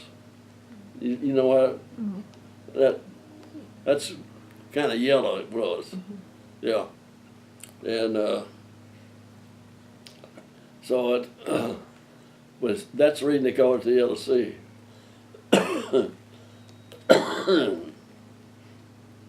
Anyway, one time we had a secret mission, and I was on the throttle, and I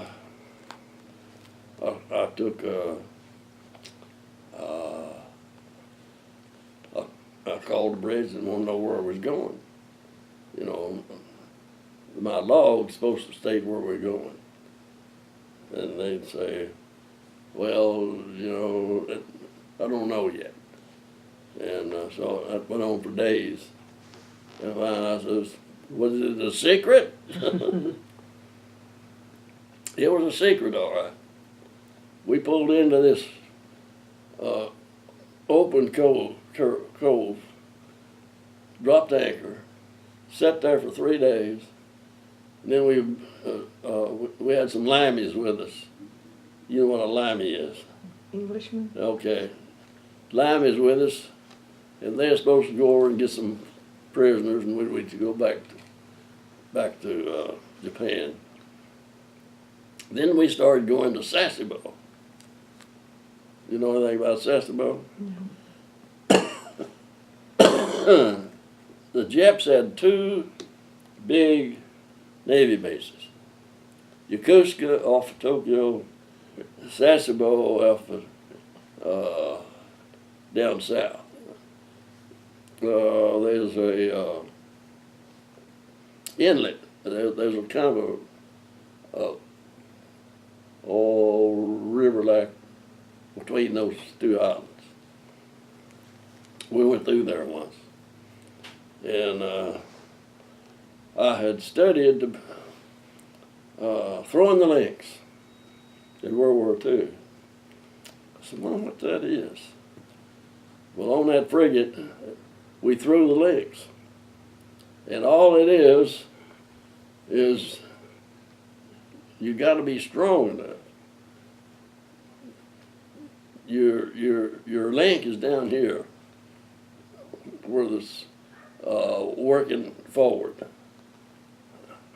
and you push that thing up, and it reverses it, and that's throwing the links. You know, it's that simple. But nobody knew what it was. But on that ship, I found out what it was. And so finally, let's see, I got those four stars Now what does 4 stars? What does that mean? The 4 stars were for time. Inchon was 1 star. And then there was another deal, the next star. And another deal, the next star. And it was a time period. Okay. See, and I was in there on all 4 of those time periods. Were they battles, or was it just? You said Inchon. Was that a battle in Korea? Yeah, that's where MacArthur landed. Okay, so You that know was what? the landing. He landed and went up to the Chosen Reservoir. What's the Chosen Reservoir? Well, it's in North Korea. It's a lake, I guess, Okay. and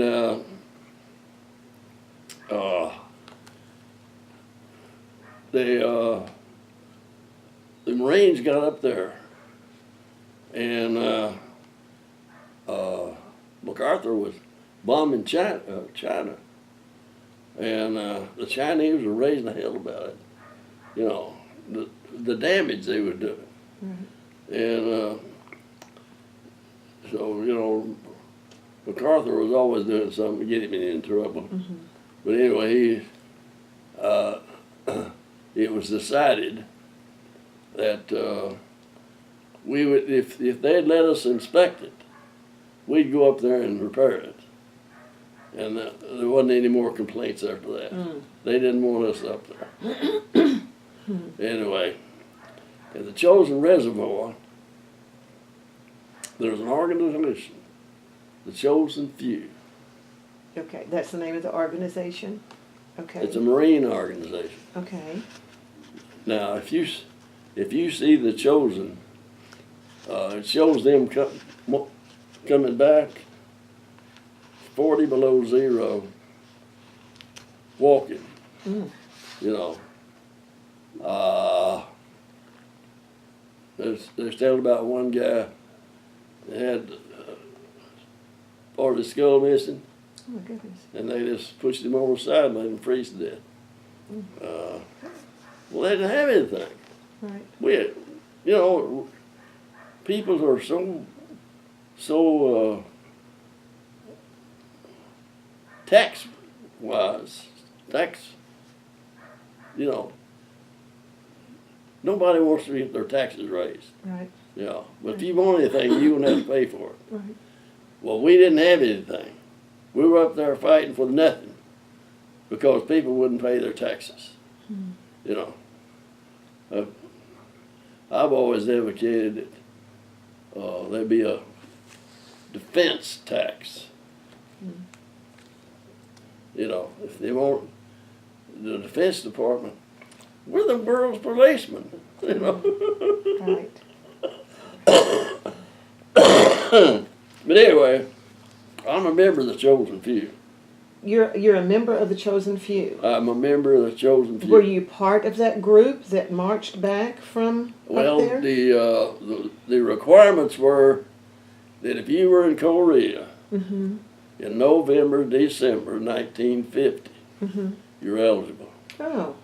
And so one of my buddies, Marine buddies in Stephenville, he says, "Were you in Korea?" He said, "When?" I told him. He said, "Well, you're eligible for the Chosen Few." I said, "What's that?" You know. And then he told me. He signed me up, paid my dues, bought me a cap, and because I was at home then when the Marines came out, and I guarantee you that they were beat up. When they came back, when they finally made it back down from. They said that they was marching along and the Chinese were shooting at them, and they didn't even return fire. They just kept walking. Just kept going. Yeah. Just wanted to get home. Yeah. It was just ridiculous. You know, the Marines were. Oh God. I'm sure glad I didn't get to be one of them. Oh. So after you got your 4 stars, then was it time for you to come back home? Well, there was something wrong with my enlistment, so they sent me home. And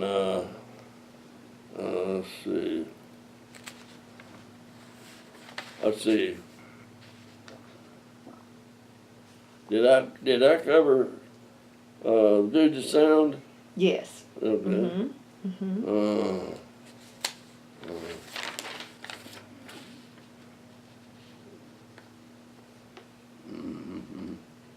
Mm-hmm.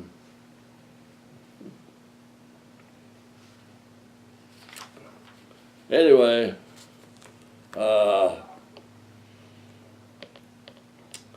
after I got back from Korea, I got out of the reserves, and so I just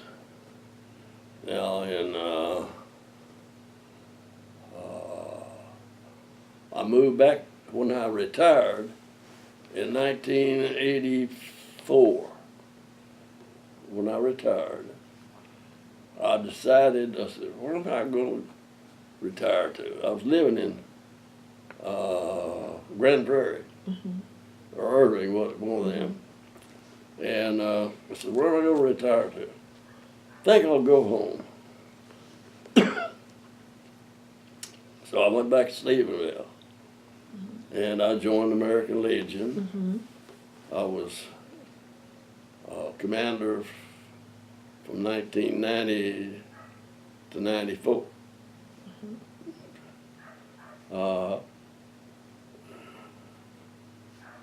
Then I joined the VFW and I was a life member of the VFW. And so I joined the American Legion, or a movement of membership. And I was a life member of the American Legion and the VFW. And also the DAV. I've been the commander of the VFW, but I was only a senior vice commander of the DAV. And let's see.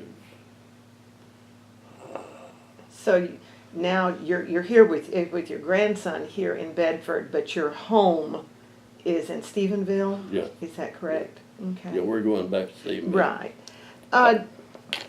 Reminiscing back a little bit about your military career, do you think it helped you once you got out? I mean, the rigorous training that you had and the having to follow the orders and having to do everything, do you think that helped you in your civilian life?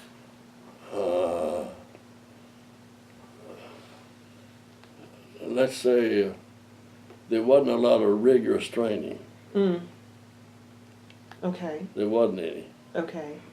Because, when you're fighting, They just wanted to get you into service. Yeah. when you're get fighting you- with nothing, Right.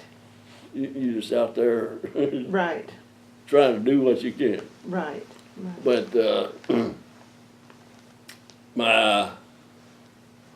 I'll say this, my military career had a lot to do with the success of my life, but it's also killing me, Right. Right. asbestos. Right.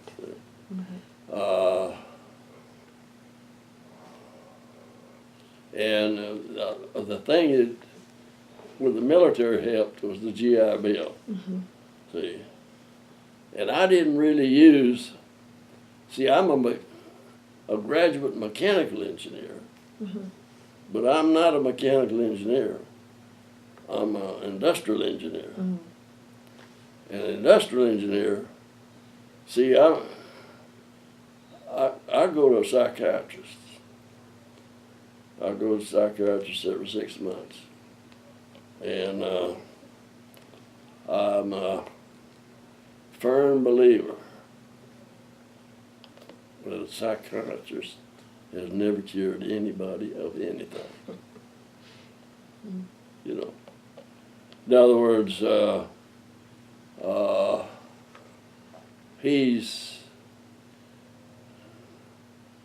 I learned more from the people that got me the 100% than I learned from any psychiatrist. You know, they don't understand psychiatry is, if you got 1 million people, you got 1 million cases of psychiatry. And they probably none of them alike. You know, it's weird. But I only had one person. She was a sociologist. She told me, says, now, if you have a problem, something, and you can't solve it, get up and leave. That's the best information I ever got. So that's something you would like to leave for anyone who sees this in the future. That's some advice that you would give them. Yes. If you can't solve it, just get up and leave. Get up and leave. Yeah. But that won't work with everybody. Right. See, it works with me. Right.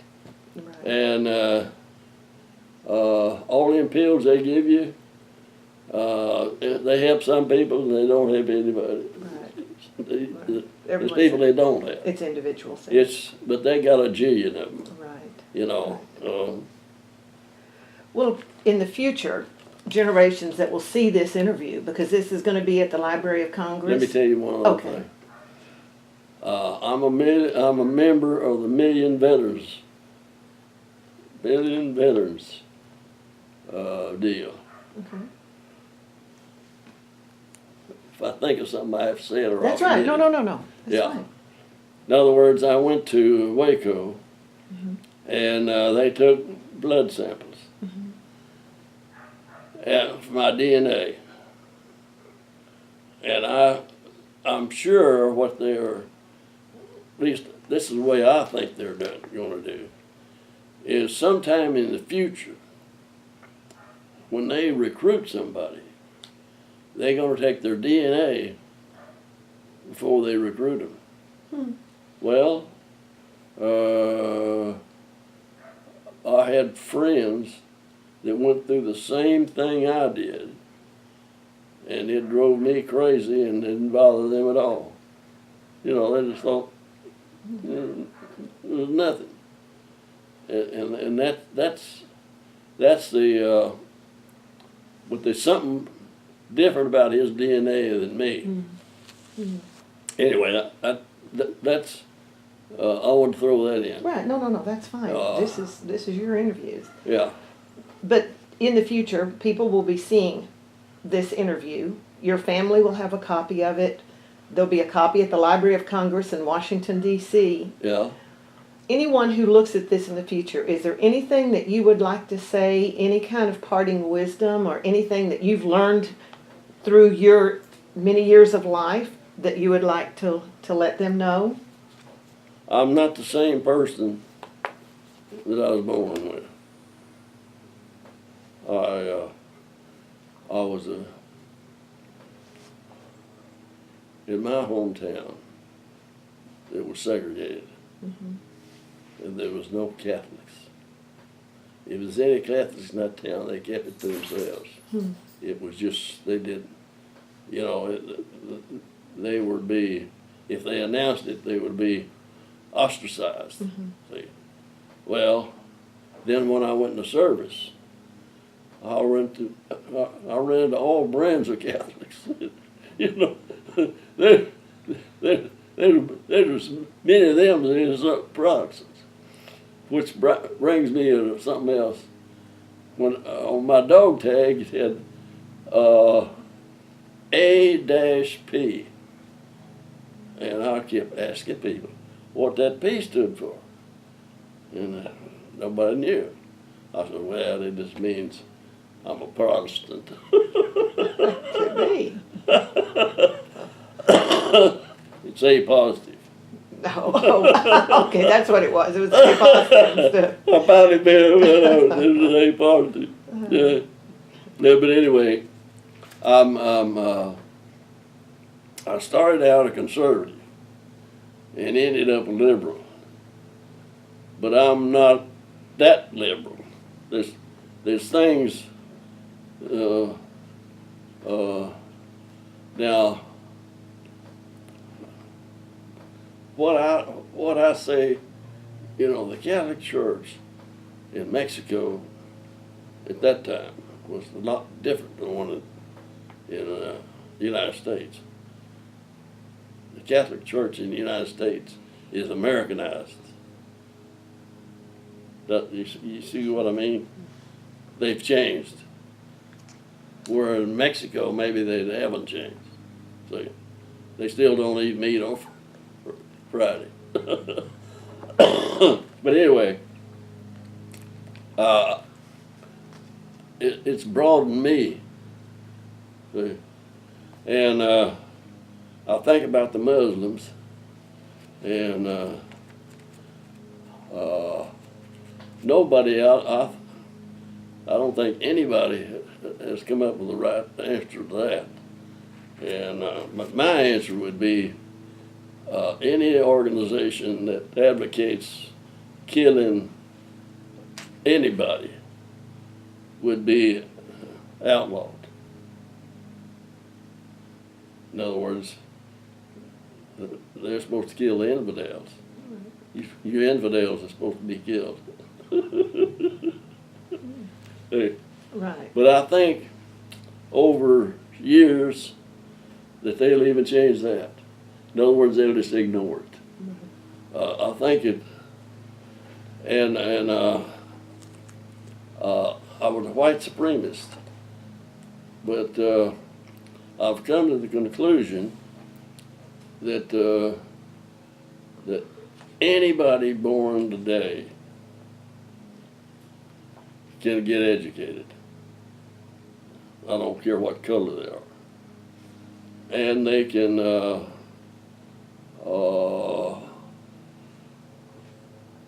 someday. I've advocated that if a black would solve the cancer problem, that would clear the whole mess, But the reason, I go back to there's two black professors at the University of Houston on television. I watch Channel 13 a lot. And Channel 8 in Houston is the same thing. And it's a University of Houston station. And they was telling about this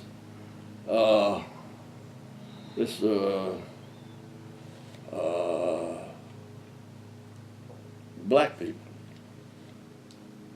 people around equatorial Africa. There's plenty of food. If they want clothes, they can get leaves and cover themselves up. If a woman comes by, they can take her over and send her on her way. That's the reason they don't know who the daddy was.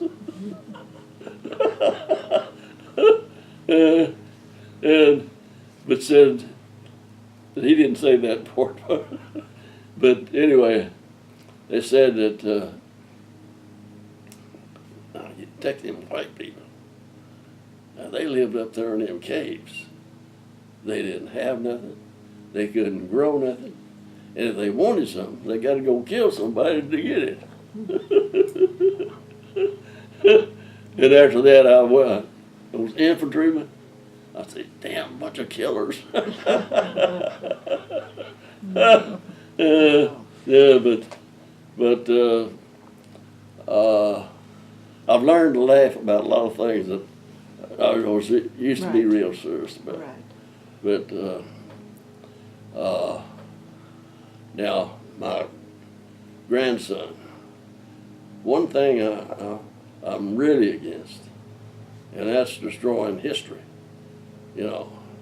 If I was black, I would want to know how my family suffered under whites. Well, they're trying to erase it, which you look back and you can't. It looked like it's nothing happened. Right. See, like General Robert E. Lee. Picture hung in our assembly hall in Stephenville. Well, it's not there now. Right. And he was a great man. And Well, John, I want to thank you for doing this interview. We appreciate you giving us your time and telling us your story, and anyone who watches this in the future is going to be very grateful. Mary Asham Keith, Daughters of the American Revolution, would like to give you a certificate of appreciation for giving your interview. And the Library of Congress has produced this button, which, if you'll let me pin it on you, only veterans who have given their oral interview get one of these buttons. we'll put it on my hat. You want it on your hat? All Yeah. right, I can put it on your hat. So if you go anywhere and you see someone that has one of these buttons, you'll know that he gave his interview and you gave yours. It's from the Library of Congress for the Veterans History Project. Okay, here's my Knights of Pythias. Okay. I remember that. I think that's the American Legion. There's the Elks. Well, you got all your pins on there then. Yeah. And now you've got your Veterans History Project pin. And then I got, my grandpa was a Texas Ranger Oh. and a Confederate veteran.